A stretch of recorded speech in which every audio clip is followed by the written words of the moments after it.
말씀은 잠깐 보겠습니다. 마가복음 10장 35절에서 45절까지 말씀입니다. 시작 72페이지 정도에 있습니다. 마가복음 10장 35절에서 45절 한 절씩 번갈아 가면서 교독하시겠습니다. 35절에서 45절까지입니다. 제가 먼저 읽겠습니다. 세베대의 아들 야고보와 요한이 주께 나와 여짜오되 선생님이여 무엇이든지 우리가 구하는 바를 우리에게 하여 주시기를 원하옵나이다.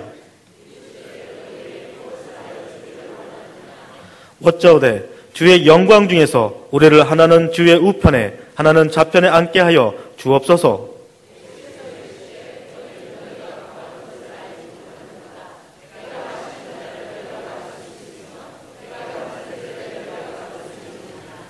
그들이 말하되 할 수 있나이다. 예수께서 이르시되 너희는 내가 마시는 잔을 마시며 내가 받는 세례를 받으려니와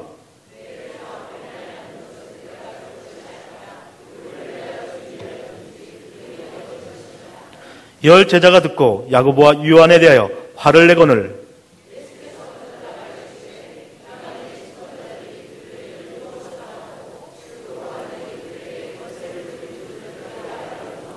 너희 중에는 그렇지 않을지니 너희 중에 누구든지 크고자 하는 자는 너희를 섬기는 자가 되고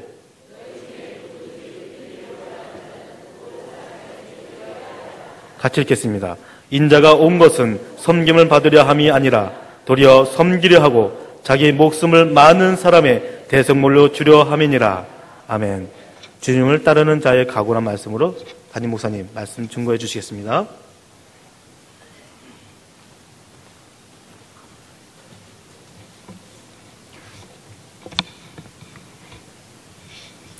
우리 사랑하는 성도님들, 정말 예수님을 잘 믿는 사람은 어떤 사람일까요? 신앙에 있어서 정말 훌륭한 신자들은 어떤 사람일까요? 제가 어렸을 때는 우리의 신앙의 영웅들은 순교자적인 그런 신앙을 갖는 사람이었습니다. 그래서 6.25 전쟁 후에 정말 그 고난 가운데서 또 일제강점기를 거치면서 순교적인 신앙을 가진 사람들을 본받기를 다 원하고 사모하였습니다. 그때 많이 불렀던 찬송 중에 하나가 이것입니다. 내일 일은 난 몰라요. 하루하루 살아요. 불행이나 요행함도 내 뜻대로 못해요. 그리고 맨 마지막 3절에 이렇게 기록하고 있습니다. 순교자의 본을 받아 나의 믿음 지키고 순교자의 신앙 따라 이 복음을 전하세. 불과 같은 성령이여 내 마음에 항상 계셔 천국 가는 그날까지 주여 지켜 주옵소서. 그런 순교자의 신앙을 본받기를 원합니다. 그 순교자의 신앙을 끝까지 지켜나가기를 원합니다. 그러다가 이제 주님 부르시면 천국 가기를 사모합니다. 이것이 제가 자랐을 때의 신앙인들의 아름다운 모습이었습니다. 그리고 교회에서 정말 간증하는 것은, 또 설교하는 것은 바로 이러한 영웅적인 신앙의 위인들을 본받자 하는 것이었습니다. 그리고 예수 믿고 세례 받을 때에도 이렇게 고백합니다. 정말 죽기까지 이 믿음을 지키겠습니다. 어떤 시련과 환난이 와도 변하지 아니하고 주님을 섬기겠습니다. 목에 칼이 들어와도 주님을 향한 이 순전함을 지키며 충성하겠습니다. 이러한 결단, 결심, 각오를 간증하는 것들이었습니다. 그런데 요즘은 이런 말을 들어보기 좀 어렵습니다. 1934년 일제치하에서 일제강점기가 아주 강화되었을 때 이제 신사참배를 강요하게 됩니다. 신사참배를 거부하게 되면 감옥에 들어가든지 또 처형을 당할 수 있습니다. 이때 우리 대한민국의 신학교의 전형이었던 평양신학교가 있었는데 사경회를 하게 되었습니다. 그때 주희철 목사님을 모셨습니다. 주희철 목사님 오셔서 전한 메시지 주제가 일사각오입니다. 한 번 죽기를 각오하자라는 것입니다. 그런 말하였습니다. 우리 예수님을 따르는 사람들은 예수님처럼 죽기를 각오해야 합니다. 죽어야 삽니다. 죽어도 죽지 않습니다.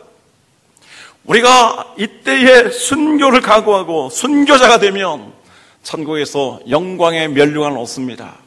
천국에서 영광의 면류관을 얻는 사람 누구입니까? 바로 이 순교의 신앙을 지켜 나가는 사람들입니다. 이 설교를 했습니다. 많은 분들의 은혜를 받고 또 기도를 했습니다. 그리고 얼마 있지 않아서 주희철 목사님도 잡혀가게 되었고 순교 당하게 되었습니다. 신학교는 폐쇄되었고 이제 많은 그리스도인들이 또 목사님들이 감옥으로 또 처형장으로 갔습니다. 오늘 본문 말씀 예수님께서 마지막으로 예루살렘을 향해서 가는 도상에서 일어난 사건입니다. 이미 예수님께서는 3차례나 주님 자신이 순환당할 것을 말씀하셨습니다. 지난 몇 주 전에도 말씀을 전하였죠. 나를 따르는 자는 바로 나를 섬기는 자가 되어야 한다라고 말씀을 하셨습니다. 주님은 이제 좀 더 구체적으로 순환 받으실 것을 말씀하고 계십니다. 오늘 읽은 말씀 바로 전이 33절, 32절, 34절인데 이렇게 기록하고 있습니다. 예루살렘으로 올라가는 길에 예수께서 그들 앞에 서서 가시는데 그들이 놀라고 따르는 자들은 두려워하더라. 이에 다시 12제자를 데리시고 자기가 당할 일을 말씀하여 이르시되 보라, 우리가 예루살렘에 올라가노니 인자가 대제사장들과 서기관들에게 넘겨짐에 그들이 죽이기로 결의하고 이방인들에게 넘겨주겠고 그들은 능욕하며 침뱉으며 채찍질하고 죽일 것이나 그는 3일 만에 살아나리라 하시니라. 예수님은 예루살렘에 올라가면 무엇이 기다리고 있는지 분명히 아셨습니다. 바로 침뱉음을 당하고 채찍질 당하고 그리고 능욕을 당할 것을 아셨습니다. 그럼에도 불구하고 예수님께서는 그 길을 향해서 묵묵히 걸어가셨습니다. 그리고 제자들에게 대화하면서 말씀하십니다. 나를 따르는 나의 제자들은 내가 이러한 고난을 받게 될 테인데 여러분들도 너희들도 그러한 고난을 각오해야 된다 하는 것이었습니다. 그렇다면 오늘날 우리가 주님의 참된 제자가 되기 위해서는 바로 주님을 본보다 고난받을 각오까지도 각오해야 할 것입니다. 당시의 제자들의 이와 같은 각오가 필요했다면 이 시대에 주님을 따르는 우리들에게도 이러한 각오가 필요합니다. 주님은 주님을 따르는 참된 제자들에게 3가지를 말씀하고 계십니다. 오늘은 2가지를 생각해 보고자 합니다. 첫 번째는 세속적인 영광을 포기하라는 말씀입니다. 우리나라에 복음이 처음 들어왔을 때 예수님 믿는 부류가 크게 2가지였었습니다. 하나는 예수님을 믿으면 이 사회가 개혁이 되고 변화되리라는 기대를 가진 사람들이었습니다. 주로 엘리트 식자층들이 꽤 많이 있었습니다. 그래서 예수를 믿게 되었을 때 정말 인권이 회복되고 또 우리나라가 강점기 속에서 또 미개한 가운데서 이렇게 개발될 것을, 개방할 것을, 그리고 민주화가 될 것을, 보다 더 사람을 존중하는 사회가 될 것을 기대하고 예수를 믿게 되었습니다. 기독교가 가장 고등 종교라고 생각했기 때문입니다. 또 한 부류의 사람들은 정말 기독교의 복음을 그대로 받아들이면서 예수 믿고 죄사함 받고 구원받고 천국에 가는 그러한 꿈을 가지고서 예수를 믿게 되었습니다. 사실 그것은 매우 성경적인 말씀입니다. 우리 인간에게 가장 중요한 것은 죄와 사망으로부터 구원을 받는 것입니다. 그리고 이 땅에서 주님과 동행하고 주의 뜻을 행하면서 궁극적으로 하나님 나라에 가는 것이 우리 그리스도인들의 최종적인 소망이 아니겠습니까? 할렐루야. 그런데 1970년대 들어서면서 예수 믿는 동기가 상당히 달라지게 되었습니다. 이때는 우리나라가 이제 경제적으로 꿈틀거리기 시작했습니다. 이제 잘 살겠다라는 희망이 보이기 시작했습니다. 그래서 사람들에게도 예수를 믿으면 잘 살게 되고 예수를 믿으면 복을 받게 된다는 것이었습니다. 그래서 예수를 믿으면 병고침도 받고 예수를 믿으면 출세하기도 되고 예수를 믿게 되면 부자가 될 수 있다라고 생각하게 된 것입니다. 그래서 예수전당 불신지옥을 외치던 그러한 시대에서 예수 믿으면 축복을 받는다라는 메시지가 사람들에게 이제 전달되기 시작했습니다. 이것은 이 시대의 실용주의적인 가치관과 물질 중심주의에서 비롯된 것이라고 생각합니다. 한국 특유의 심성에는 기복주의적인 바탕이 있습니다. 거기에다가 서양의 값싼 번영의 신학이 합세해서 이러한 물질적인 축복, 그리고 이 세상에서의 축복, 그래서 예수 믿으면 복 받는다라는 말을 많이 하게 된 것입니다. 물론 예수를 믿으면 복을 받습니다. 복을 받지 않는다라는 말씀이 결코 아닙니다. 예수를 믿음으로 말미암아 우리는 병고침을 받게 됩니다. 예수를 믿음으로 우리는 보다 더 넉넉한 삶, 축복의 삶을 이루게 됩니다. 저 자신도 많은 질병들이 있었지만 주님의 은혜로 말미암아 치유를 받고 강건하게 되었습니다. 그리고 우리의 가정도, 우리나라도 기독교의 복음을 받아들여서 정말 살기 좋은 나라가 되었고 경제적으로도 부흥한 나라가 되었습니다. 오늘 내일 세계 53개국의 나라의 정상들이 모여서 회의를 하는 그러한 나라가 되었습니다. 우리나라가. 그러나 예수 믿고 복 받는 것이, 이 세상에서 복 받는 것이 기독교의 핵심적인 메시지는 결코 아닙니다. 만약 우리가 예수님 믿었는데도 불구하고 우리가 복 받지 못하고, 그래서 건강도 좋지 못하고, 또 사업도 성공하지 못하고, 또 출세하지도 못하고 어려움을 당하고 있다면 예수님을 저버리겠습니까? 지난주에 제가 사랑하고 존경하던 지지난주죠. 두 분이 하나님 나라로 가셨습니다. 한 분은 우리 소망교회의 권사님이셨던 김현자 권사님이십니다. 정말 그분은 로게릭병이 걸려서 남편으로부터 이혼을 당하고 홀로 살게 되었습니다. 20년도 훨씬 넘게 병상에서 점점점 손과 발이 마비되어가고 장기까지도 마비되어가는 병을 앓다가 바로 얼마 전에 하나님 나라로 간 것입니다. 그러나 정말 그분의 영혼은 그렇게 순수할 수가 없습니다. 제가 돌아가시 전에 2차례 가서 뵀습니다. 처음 갔을 때는 거의 의식이 없으셨습니다. 근데 2번째 갔을 때는 하나님께서 이제 의식을 잠시 회복시켜 주셨습니다. 웃는 모습이 천사와 같았습니다. 그리고 컴퓨터를 열어주라고 이렇게 부탁했습니다. 제가 그분이 이제 요양원에 가게 되었을 때 어떻게 하면 이분이 그 속에서 의미 있는 삶을 살아갈 수 있을까 생각한 나머지 컴퓨터를 배우라고 했습니다. 손은 전혀 움직일 수가 없었습니다. 정말 그 잘 움직여지지 않는 발가락으로 컴퓨터를 치기 시작했습니다. 그리고 보니까 그 컴퓨터를 친 내용이 수년 동안에 걸쳐서 수백 페이지의 분량입니다. 그리고 내용이 얼마나 충실한지 이루 말할 수 없습니다. 여러 리스트가 있는데 그 중에 35번을 켜달라고 했습니다. 35번을 켰더니 천국에 대해서 기록을 하고 있습니다. 죽음과 천국에 대해서 이야기하고 있는데 마지막으로 그 죽음과 천국에 대해서 그분이 썼던 하나님 말씀을 읽고 싶었던 것입니다. 그래서 한참 동안 제가 그 주제를, 그 내용의 줄거리를 읽어주면서 나누고 또 확인을 했습니다. 비록 몸은 그렇게 고통 가운데 있었지만 그의 영혼은 순전하고 맑았습니다. 얼마나 깊이 있게 기도했는지 모릅니다. 하루도 빼놓지 않냐고 우리 교회를 위해서 기도해 주셨다라고 말씀합니다. 그리고 하나님 말씀을 묵상하면서 그 깊이 있는 영성 가운데서 말씀을 공부한 것이 너무너무 심오하고 너무너무 깊었습니다. 저도 그 자료를 갖고 싶은 마음이 있습니다. 또 그 자료가 이제 책으로 나와지게 될 것이라고 생각합니다.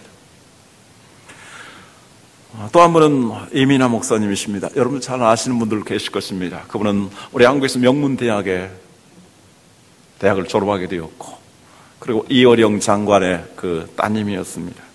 유학을 가서 미국에서 검사가 되었습니다. 열심히 검사로서 활동을 하다가 돌아왔는데 남편과 이혼을 하게 되었습니다.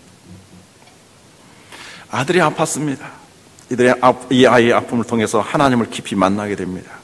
그는 아들의 고통 가운데서도 신학 공부를 하게 되고, 또 자기 자신에게는 갑상선 암이 오게 되었고, 또 실명의 위기에 처하게 되었습니다. 그 가운데서 또 열심히 공부해서 목사가 되었습니다. 그리고 그 아픔 가운데서도 아버지에게 전도해서 그분이 세례를 받게 되었습니다. 그러고 나서 그분은 이제 전 세계를 다니면서 복음을 전하게 되었습니다. 사랑을 실천하려고 애썼습니다. 특별히 병들고 가난하고 어려운 사람들, 또 그 가운데서도 상처받고 마약과 알코올 중독에 빠진 사람들, 폭력 가운데 거하는 청소년들에게 치유와 그리고 소망을 주기 위해서 자기 몸을 불태우면서 다녔습니다. 그런 가운데 위장암이 발견됐습니다. 그럼에도 불구하고 그는 그칠 줄 몰랐습니다. 정말 복음을 전하고자 하는, 그리스도의 사랑을 실천하고 이 세상에 소망을 심고자 하는 열정은 결국 그를 불태워서 그의 삶을 마감하게 했고 하늘나라로 가게 되었습니다. 그의 35세 나이로 생을 마감했습니다. 그는 이렇게 말합니다. 병원에서는 가망이 없다고 말합니다. 하지만 나는 지금 내가 하고 있는 일이 귀하고 감사하고 행복합니다. 그래서 이 일을 그칠 수 없습니다. 그러다가 하나님 나라로 간 것입니다. 정말 이러한 신앙들이 귀한 신앙입니다. 우리는 이러한 순수하고도 고귀한 신앙을 본받기를 원합니다. 주님의 제자들도 처음에는 예수님에 대한 믿음 때문에 예수님을 쫓았습니다. 그런데 그들이 예수님의 기적을 보기 시작했습니다. 기적을 보면서 그들의 기대가 점점 세속화되고 변질되기 시작했습니다. 이러한 놀라운 능력을 행하시는 분이라면, 그리고 그가 예루살렘에 가게 되면 왕이 될 수 있을 것이다. 그렇다면 우리도 영광된 자리를, 높은 자리를 차지하게 될 것이다. 우리의 소원이, 우리의 꿈이 이루어질 것이다 라는 기대를 갖게 된 것입니다.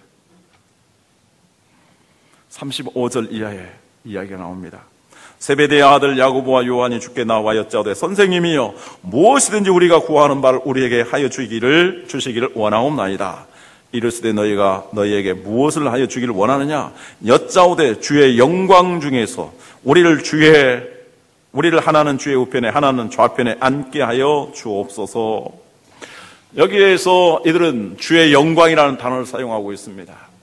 그런데 그들이 생각하는 영광은 예수님이 고난을 당하시고 그리고 부활의 영광을, 그리고 하나님의 영광을 회복하는 그것이 아니라 예루살렘에 올라가서 예수님이 이제 왕이 되는 그러한 영광이었습니다. 예수님이 이러한 왕이 된다면 그들은 예수님으로 말미암아 높은 자리를 차지할 거라는 그러한 세속적인 야망을 가지게 된 것입니다. 이건 순수하지 아니한 모습입니다. 이제 예수를 믿는 동기가 세속적으로 변질된 것입니다. 이들이 말한 주님의 영광이 세속적인 것이라는 것은 이들의 말을 들었던 제자들의 반응에서도 나타납니다. 은밀히 이 제자들이 바로 예수님에게 가서 이렇게 청탁을 하게 되었다라는 소식을 들었을 때 제자들은 서로 분노하게 되었습니다. 너희들만 높은 자리를 차지할 것이냐?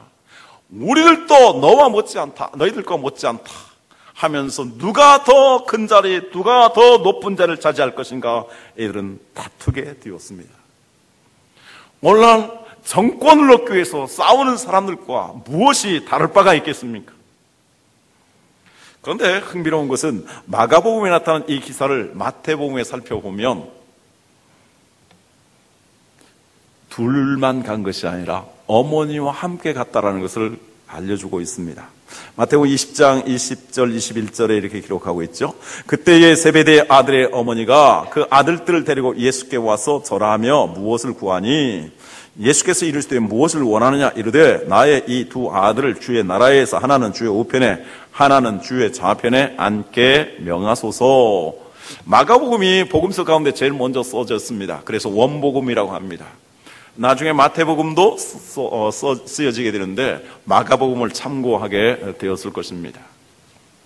마가복음에는 야고보와 요한 이 두 사람이 이렇게 청탁을 한 게 된 것으로 기록됐지만 요한복음에는 어머니가 직접 한 것으로 마태복음에는 어머니가 직접 한 것으로 되었습니다. 그러니까 이렇게 말할 수 있습니다. 어머니가 두 아들을 가지고 데리고 갑니다. 그리고 예수님에게 직접 이렇게 우리 두 아들 가운데 하나는 오른편에 하나는 왼편에 앉게 해 주십시오.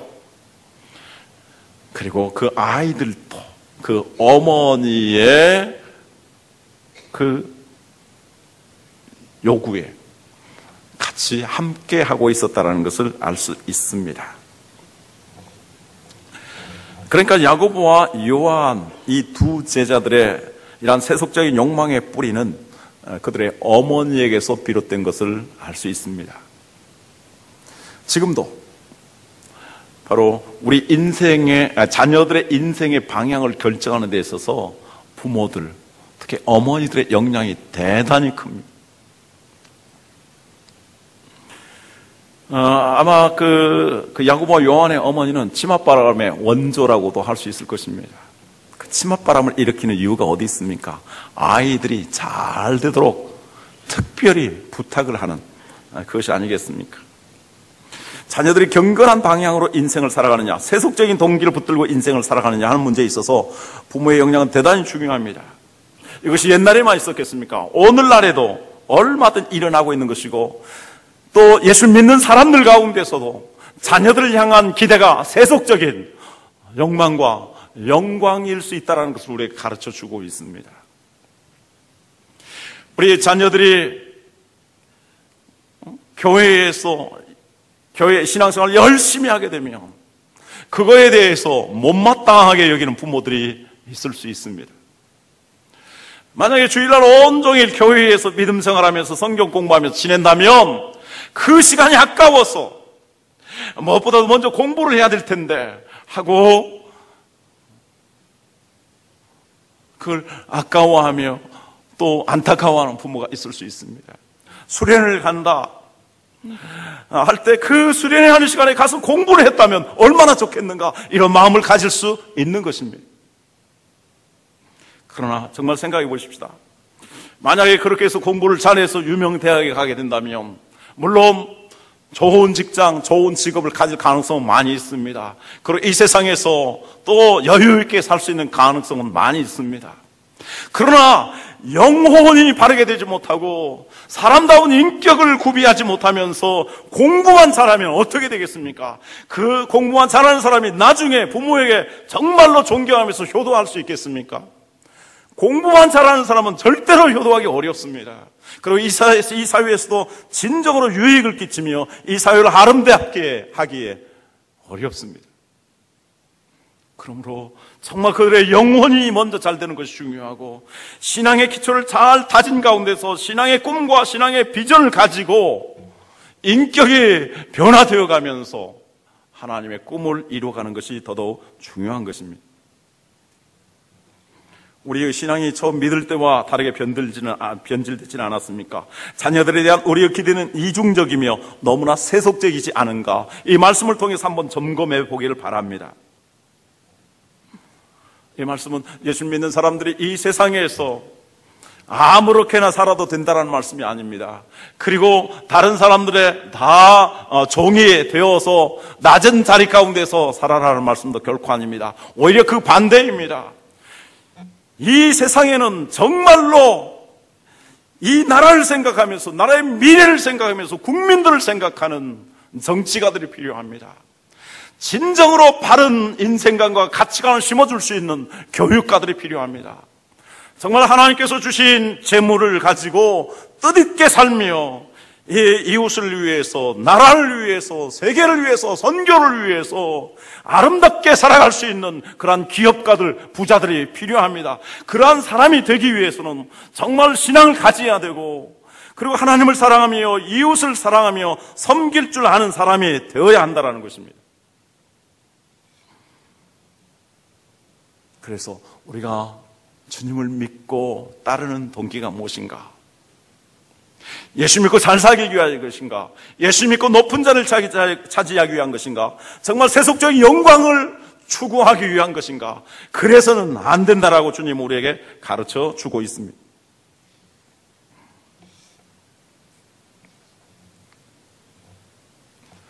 제자들의 세속적인 야망과 영광을 구하는 요청을 들으신 예수님께서는 직접적으로 그들에게 아무 말도 말씀하지 않았습니다.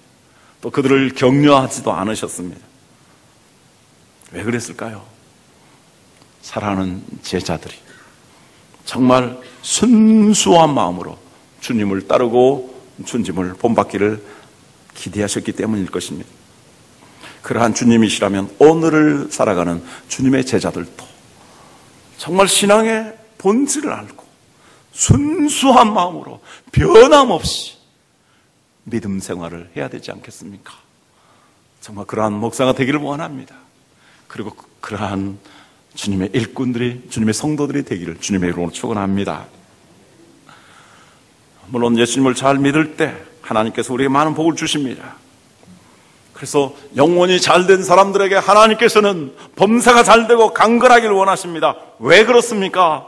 그러한 사람들이 잘 되었을 때 그들을 통해서 이 세상이 달라지고 변화되고 이 세상이 하나님 나라화 되어 갈 것이기 때문입니다. 정말 그러한 가치관과 그러한 자세를 가지고 살아가는 사람들을 통해서 이 세상을 주님께서는 구원하고 변화시키기를 원하시는 것입니다. 그렇기 때문에 우리는 어떠한 고난과 역경과 질병과 실패가 있다 할지라도 우리 예수님을 믿는 이유와 우리의 자세가 변질되지 아니하도록 순수해야 할 것입니다. 우리가 예수님을 진정으로 믿는, 하나님을 믿는 까닭이 무엇입니까? 사탄은 욥에게 와서 이렇게 고자질을 했습니다. 욥이라는 사람이 하나님 당신을 그렇게 경외하게 되는 것은 그가 하나님으로부터 많은 축복을 받았기 때문입니다. 얼마나 많은 이러한 재물의 축복을 받았습니까? 자녀의 축복을 받았습니까? 건강의 축복을 받지 않았습니까? 하나님께서는 그에게 욥을 시험하도록 허락하셨습니다. 그의 모든 재물이 한순간에 다 날아가 버렸습니다. 자녀들도 다 태풍에 의해서 압사당해 죽었습니다. 그의 몸마저도 심각한 질병에 시달려 고통에 처하게 되었습니다. 그의 사랑하는 부인마저도 그를 욕하고 그를 떠나게 되었습니다. 그는 아무것도 없었습니다. 욥이 하나님을 믿은 까닭이 무엇이겠습니까? 그는 고백합니다. 욥기 1장 21절 말씀. 내가 모태에서 알몸으로 나왔은즉 또한 알몸이 그리로 돌아올지라. 주신 이도 여호와시요 거두신 이도 여호와시니 여호와의 이름이 찬송을 받으실지니이다. 할렐루야. 우리가 예수를 믿는 이유는 정말 하나님이 나를 사랑해 주시고 나를 구원해 주셨고 나를 영원한 구원 가운데로 인도하여 주실 것이기 때문입니다. 그래서 욥은 범죄하지 아니하고 하나님을 향하여 원망하지 않았습니다. 그는 고난 가운데서 이렇게 고백합니다. 내가 가는 길을 그가 아시나니 그가 나를 단련하신 후에는 내가 순금같이 되어 나오리라. 정말 이러한 순전한 믿음을 갖기를 주님의 이름으로 축원합니다. 두 번째, 주님은 세속적인 영광을 포기할 각오와 함께 또 하나의 각오를 부탁하는데 섬길 각오를 가지라는 것입니다. 주님은 제자들이 걸어야 할 길은 오직 지배의 길이 아니라 섬김의 길이라는 것을 가르쳐 주셨습니다. 우리 예수 믿고 제자가 되었습니다. 또 참된 제자가 되기를 원합니다. 그렇다면 우리의 마음속에 이러한 세속적인 지배 욕구를 다스려야 합니다. 지배 욕구는 인간 존재의 가장 깊은 곳에 강력하게 있는 것입니다. 그래서 부부 사이에도 부모와 자녀 사이에도 고부간에도 이러한 갈등이 생깁니다. 그리고 직장 가운데서도, 이 사회 가운데서도, 나라 가운데서도, 그리고 세계 가운데서도, 심지어는 교회 가운데서도 이러한 지배하고자 하는 욕구, 그것으로 말미암은 갈등, 그것으로 말미암은 다툼, 그것으로 말미암은 전쟁들이 오늘날도 계속되고 있는 것이 아니겠습니까? 우리의 문화를 한번 생각해 봤으면 좋겠습니다. 우리의 문화를 보면 사람을 차별하는 문화가 너무나 큽니다. 그래서 윗목, 아랫목, 윗자리, 아랫자리를 가려 앉아야 합니다. 그리고 사람도 윗사람, 아랫사람이 있습니다. 그래서 상관, 상사, 윗사람이라고 부르기도 하고 또 아랫사람, 아랫 것들, 부하라는 말들을 많이 사용하게 됩니다. 우리가 사용하는 1인칭 대명사도 사람에 따라서 달라집니다. 자, 어떤 사람 앞에서는 본인이, 본관이 이런 말을 합니다. 내가 라는 말을 합니다. 그러나 다른 사람 앞에는 제가 이렇게 말합니다. 제가 영어를 하는 외국에 영어를 하는 사람들과 접하면서, 그리고 중국에 가서 이제 중국의 그 신학생들과 접하면서 상당히 뭐랄까요, 이상하게 느낀 것 중에 하나는 애들도 저보고 유라고 합니다. 유. 그리고 중국 사람들도 그 제자들인데도 불구하고 저를 가르쳐서 니 그럽니다. 똑같이 니, 유 그렇게 말합니다. 존칭어가 없습니다. 그리고 존칭하는 동사가 없습니다. 근데 우리에게는 그 인칭도 그렇고 그리고 동사도 굉장히 가려서 씁니다.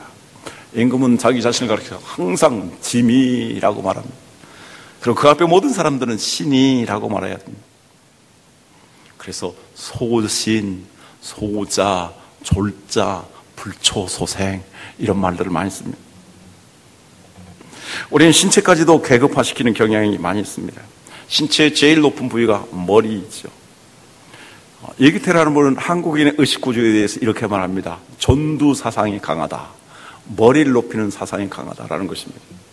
그래서 높은 자리에 있는 사람들에 대해서는 이렇게 수장, 두목, 두령, 우두머리 이렇게 말합니다. 그런가 하면 제일 천하게 여기는 부분이 어딜까요? 발입니다. 정말 발은 냄새 난다고 해서 천하게 여기는지 모르겠습니다. 그러나 냄새가 나는 이유는 어디 있습니까? 우리 온몸을 지탱하기 위해서 땀 흘리고 수고하기 때문입니다. 만약에 그 발이 아프게 되었을 때 어떻게 될까요? 우리 온몸을 움직일 수 없습니다. 그래서 발도 우리 모든 신체들도 똑같이 다 중요한 것입니다. 그런데 손에 대해서도 사람들은 이렇게 이중적인 생각을 가지고 있습니다. 오른손을, 이 손을 가리켜서 오른손이라고 합니다. 바른 손이라고 합니다. 저는 왼손을 어렸을 때 많이 썼습니다. 그래서 왼손잡이라는 말은 굉장히 경멸하는 말 중에 하나였습니다. 구약성경에서 보면은 사사 가운데 왼손잡이 에웃이 나옵니다. 그래서 왼손잡이는 바른 손이 아닌 그른 손처럼 여겨졌습니다. 저는 우리 부모님을 굉장히 감사하게 생각하고 있습니다. 왜냐하면 제가 오른손을 썼어도 내버려 두신 것입니다. 학교에 들어가서 이제 오른손을 쓰기 시작했습니다. 그래서 저는 양손을 쓰게 됩니다. 양손을 쓰니까 얼마나 좋은지 모릅니다. 그래서 이 손도 이렇게 차별을 하고 있습니다. 위아래를 나누는데 이 왼쪽은 안 좋은 쪽입니다. 그래서 어떤 사람이 어떤 높은 자리에서 내려앉게 됐을 때 좌천했다 이런 말을 하게 됩니다. 자, 이러한 내용들 통해서 우리가 생각하게 되는 것은 뭐냐면 우리 한국인의 피 속에, 한국인의 문화와 관습 속에 이러한 사람을, 신체를 차별하는 계급적인 것들이 강하다는 것입니다. 아마도 유교의 영향을 굉장히 많이 받지 않았나 그런 생각을 갖습니다. 나 자신도 모르게 내 자신에 대해서 다른 사람들에 대해서 이렇게 차별하고 있는 우리들이 될 수 있다는 것입니다. 그렇다면 우리는 이러한 의식들을 바꿔야 합니다. 이러한 관습도 바꿔야 됩니다. 우리의 생각조차도 바꿔야 됩니다. 모든 사람들은 하나님의 형상으로 지음받은 다 존귀한 사람들입니다.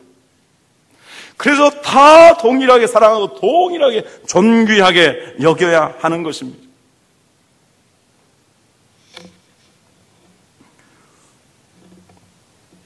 주님께서는 우리 그리스도인들이 이 세상에서 높은 자리에 앉고 그리고 그러한 계급의식 가운데에서 성공적인 가치관을 가지고 살아가는 사람이 되는 것이 아니라, 다시 말해서 이러한 지배적인 리더십을 갖는 것이 아니라 섬김의 리더십을 가지기를 원하십니다. 섬김의 리더십을 통해서만이 사람들이 변화될 수 있고 가정이 아름다워지고 세상이 아름다워지고 교회를 통해서 세상을 변화시켜 나갈 수 있기 때문입니다. 세속적인 리더십은 무엇입니까? 오늘 42절에 이렇게 말씀하고 있습니다. 예수께서 불러다가 이르시되 이방인들의 집권자들이 그들을 임의로 주관하고 그 고관들이 그들에게 권세를 부리는 줄을 너희가 알거니와. 여기 세속적인 리더십의 특징은 주관한다, 지배한다, 부린다, 다스린다, 그런 개념입니다. 지금 선거를 치를 준비를 하고 있습니다.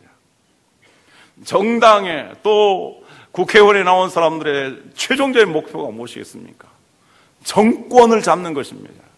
정권을 잡아서 그들의 소신을, 그들의 뜻을 펼치고자 하는 것입니다.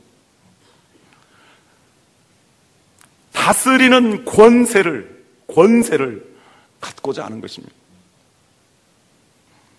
그러나 예수님 우리에게 뭐라고 말씀하십니까? 43절, 44절 다 같이 들어가죠. 너희 중에는 그렇지 않을지니 너희 중에 누구든지 크고자 하는 자는 너희를 섬기는 자가 되고 너희 중에 누구든지 으뜸이 되고자 하는 자는 모든 사람의 종이 되어야 하리라. 이것은 어떤 높은 자리에 대해서만 말씀하는 것이 아닙니다. 우리의 삶의 현장 속에서 무슨 일을 하든지 이렇게 섬기는 자세로, 그리고 섬기는 삶을 살아야 된다는 것을 말씀합니다. 예를 들어서 에베소 6장 5절 이하의 말씀을 봅니다. 종들아 두려워 말고 떨며 성실한 마음으로 육체의 상전에게 순종하기를 그리스도께 하듯 하라. 눈가림만 하여 사람을 기쁘게 하는 자처럼 하지 말고 그리스도의 종들처럼 마음으로 하나님의 뜻을 행하고 기쁜 마음으로 섬기기를 주께 하듯 하고 사람들에게 하듯 하지 말라. 이는 각 사람이 무슨 선을 행하든지 종이나 자유인이나 주께로부터 그대로 받을 줄을 알미라. 상전들아 너희도 그들에게 이와 같이 하고 위협을 그치라. 이는 그들과 너희의 상전이 하늘에 계시고 그에게는 사람을 외모로 취하는 일이 없는 줄 너희가 알미라. 자, 직장 속에서도 소위 오늘날로 말하는 근로자들이 눈가림만 하지 말고 주님을 섬기듯이 그 직장에서 그 상사나 또 사용자에게 섬기는 자세로 하라는 것입니다. 상사뿐만이 아니라 또 거기에 직장의 사용자도 마찬가지로 너희도 그렇게 하라. 위협을 하지 말고 그들을 위하여서 봉사하고 그들의 유익을 끼치며 섬기라고 말씀합니다. 왜 그렇습니까? 하늘에 계신 분이 계시기 때문입니다. 그리고 행한 대로 갚아주실 것이기 때문입니다. 주님께서 이렇게 철저하게 섬김의 리더십을 강조하십니다. 우리가 주님의 참된 제자로 살기를 원하십니까? 그렇다면 섬길 각오를 가져야 됩니다. 이러한 섬길 각오가 없다면 지배하고자 하는 욕구에 빠지게 되고, 그렇게 되었을 때 우리는 주님을 따르는 것이 아니라 세상을 따르는 것이고 이 세상을 주관하는 사탄을 따르는 것입니다. 주님은 자기를 높이고 자기를 위해서 주님을 따르는 사람들에게 이 세속적인 것을 따르지 말고 진정으로 낮아지고 종이 되고 섬기라. 그럼 주님이 높여주신다. 사람들도 높여준다라고 말씀합니다. 왜 우리가 다른 사람을 지배하려고 해서는 안 되는 것입니까? 지배는 다른 사람들을 억압하는 것입니다. 다른 사람을 착취하는 것입니다. 다른 사람에게 고통을 주는 것입니다. 또한 지배는 자기 자신에게도 긴장을 주는 것입니다. 불안을 주는 것입니다. 그래서 지배하는 사람들도 마음에 평화가 없습니다. 결국 다른 사람들을 지배하게 되었을 때 그는 원성의 대상이 됩니다. 다른 사람을 지배했을지라도 결코 그 사람의 마음을 얻을 수는 없는 것입니다. 그래서 지배하는 사람이나 지배를 당하는 사람이나 다 불행한 것입니다. 왜 주님께서 우리에게 섬기라고 말씀하십니까? 다른 사람들의 섬겼을 때 그것은 다른 사람들의 유익을 끼치는 것입니다. 그리고 섬길 때 자기 자신에게도 행복을 가져다 주는 것입니다. 그리고 이렇게 즐거움으로 섬기게 되었을 때 그 사람은 사람의 마음을 얻게 됩니다. 그래서 그 사람으로부터 사랑을 받습니다. 오래도록 존경을 받습니다. 높임을 받게 되는 것입니다. 그러게 주님께서는 진정으로 이렇게 유익을 끼치고 내가 행복하고 다른 사람들로부터 존경을 받고 또 하나님으로부터 칭찬과 높임을 받기를 원하느냐? 그러면 정말로 섬기는 자가 되라, 이렇게 말씀하고 계시는 것입니다. 이러한 고결하고도 숭고한 섬김은 어디에서부터 온 것입니까? 바로 우리 주 예수 그리스도로부터 온 것입니다.